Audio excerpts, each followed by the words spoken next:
Roe v. Wade. That the Democrats are the radical ones. They actually talk beyond birth, after birth. You set the baby aside. Hey everyone, it's David, producer for The Benjamin Dixon Show, and like it or not, for months now, Donald Trump has been trying to avoid the issue of abortion and women's rights. And that's because he knows that it's a losing issue for him. He's already acknowledged that abortion is not helping Republicans and that it has hurt them, and that the degree to which the Republican Party has pushed the issue was probably too far. So instead of addressing the issue whenever he was asked or it's been brought up, he's kind of avoided it and beat around the bush. And as time has gone by, he said that he'll come out with a position soon. Well, soon came today. Many people have asked me what my position is on abortion and abortion rights, especially since I was proudly the person responsible for the ending of something that all legal scholars, both sides, wanted and, in fact, demanded be ended. Roe v. Wade. They wanted it ended. It must be remembered that the Democrats are the radical ones on this position because they support abortion up to and even beyond the 9th month. The concept of having an abortion in the later months and even execution after birth, and that's exactly what it is. The baby is born, the baby is executed after birth, is unacceptable, and almost everyone agrees with that. My view is now that we have abortion where everybody wanted it from a legal standpoint, the states will determine by vote or legislation or perhaps both, and whatever they decide must be the law of the land, in this case, the law of the state.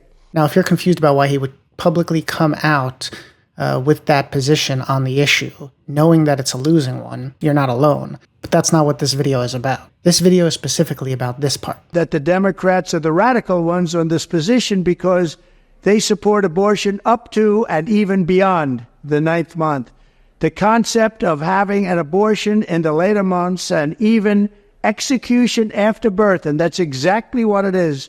The baby is born, the baby is executed after birth, is unacceptable, and almost everyone agrees with that. Now, there's been a whole lot of noise and hoopla and backlash after this was published today on his own Truth Social account. But here's the thing. This isn't the first time he's made this claim. He's made this claim repeatedly. I will continue to stand strong against the extreme late-term abortionists in the Democrat Party who believe in abortion on demand and even executing babies after birth. They actually talk beyond birth, after birth, executing the baby.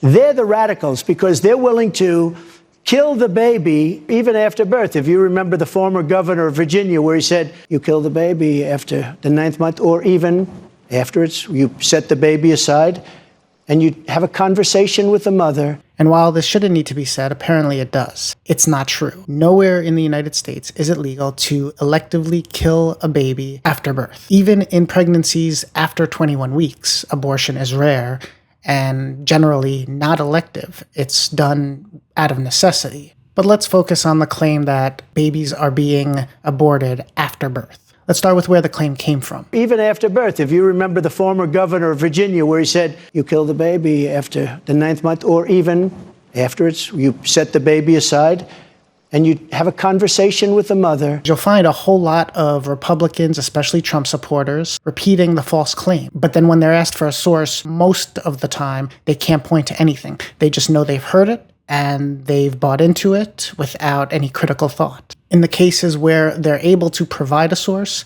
there's only one that they're able to point to. And that's an interview that Democrat Ralph Northam, former governor of Virginia, did. It was an interview he did while governor. And here's what he said. When we talk about third trimester abortions, these are done with the consent of obviously the mother, with the consent of the physicians, more than one physician, by the way.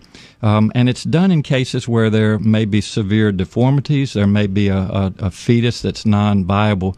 So in this particular example, if a mother is in labor, I can tell you exactly what would happen. the infant would be delivered. The infant would be kept comfortable. The infant would be resuscitated if that's what the mother and the family desired. And then a discussion would ensue between the physicians and the mother. So I think this was really blown out of proportion. But again, we want the government not to be involved in these types of decisions. We want the decision to be made by the mothers and their providers. And for sure, it was a clumsy answer in some ways. But let's really talk about the specifics about this hypothetical situation that Trump's claim is based on. It's done in cases where there may be severe deformities. There may be a fetus that's non-viable. The infant would be delivered. The infant would be kept comfortable. The infant would be resuscitated if that's what the mother and the family desired. And then a discussion would ensue. The governor was asked. Fairfax County Delegate Kathy Tran made her case for lifting restrictions on third trimester abortions as well as other restrictions now in place. And she was pressed by a Republican delegate about whether her bill would permit an abortion even as a woman is essentially dilating, ready to give birth. And she answered that it would permit an abortion at that stage of labor. Do you support her measure and explain? The governor was asked about abortions after birth, and he specifically said that if a fetus is not viable, if it's born with life-threatening complications, it should be delivered, it should be kept comfortable, and resuscitated if the family chooses. That third part, the resuscitation, is key. If it's needing to be resuscitated, if a life is needing to be resuscitated, it's already died. Resuscitation is bringing it back to life. So in his answer, what Northam was actually saying was that this baby in question, this hypothetical baby in question, that tragically has severe complications and can't survive, if the parents chose to resuscitate the baby, that would be done while they consult with a physician as to next steps. But remember, the scenario he's talking about is one in which the baby cannot survive. So with that in mind, all of these people that are claiming that this is an abortion after birth, including Trump, who is claiming that there are states that allow executing babies, what they're really advocating for is that it be required that babies that die during labor, during birth, be resuscitated and brought back to life, even though they can't survive. Does that sound compassionate? Does that sound humane? And for the religious, does that sound godly? It sounds like torture. Resuscitating a life that can't live, that is not viable, and forcing it to stay alive in a life-threatening condition, that sounds like torture, if it's required.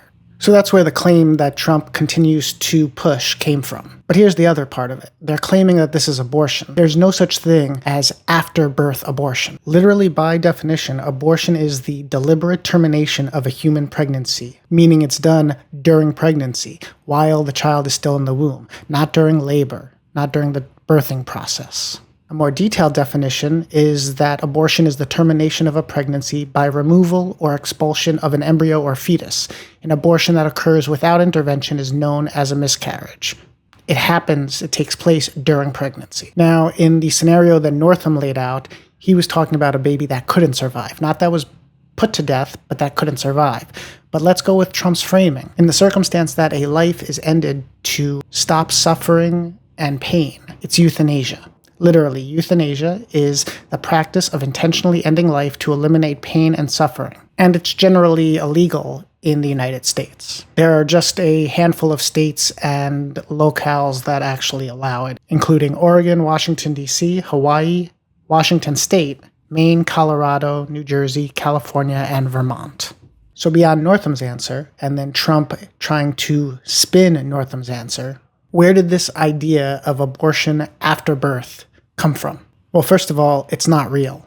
It was a proposal by two doctors in a medical journal, and they proposed that child euthanasia should be retermed as after-birth abortion. It was swiftly criticized and pushed back and pretty much just stayed in that article. It didn't actually go anywhere. But it has been obscurely picked up without citing that article and used as a talking point, as if it's real, as if after-birth abortions are actually a thing that are done, is actually something that takes place. So I just wanted to put this together real quick and put it out there so that you could have your facts straight when this comes up in discussion. Abortion and women's rights are probably going to be a key issue in this election cycle, and there's going to be a whole lot of disinformation and falsehoods pushed out there to confuse and trick people.